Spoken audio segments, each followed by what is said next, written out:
Kung nasan si Tokmol, nandun ang masarap.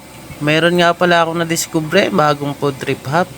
Dito lang pala yan matatagpuan.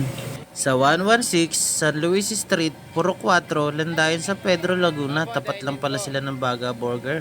At walking distance na rin pala to, papunta ng Lolo Uweng kung gusto nyo magsimba. Dumaan na kayo dito guys, ayun si ate, napakabait niya.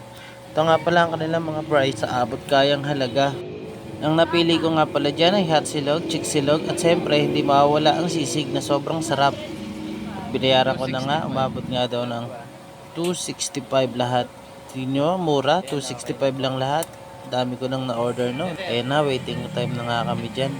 Paghihintay nga pala, tagal na ang 5 minutes at ayan dumating na nga ang aming order at syempre ang aming special na sisig ay ng hot silog, libreng sabaw. At oras na para sa tikiman time. Kaya guys, kayo kakain na kami. First bite, sisig.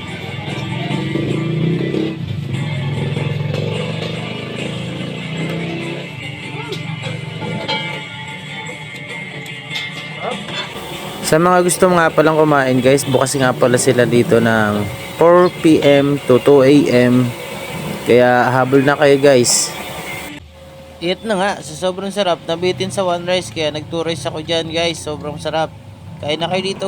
At pagkalipas nga ng ilang minuto, natapos na akong kumain dyan. Kaya sa mga interesado kumain guys, nandito nga pala ang kanilang FB page, pwede nyo silang kontakin dyan. Open din daw sila para sa bulky o pang maramihang order, PM nyo lang sila guys. Di kayo magsisisi, sobrang sarap talaga. Nagtatanong nga pala guys kung sino ang may-ari ng Eman Silog, ayun nga pala si Ma'am Elaine Hernandez. At talagang napakasarap magluto. At ang masasabi ko lang, taob!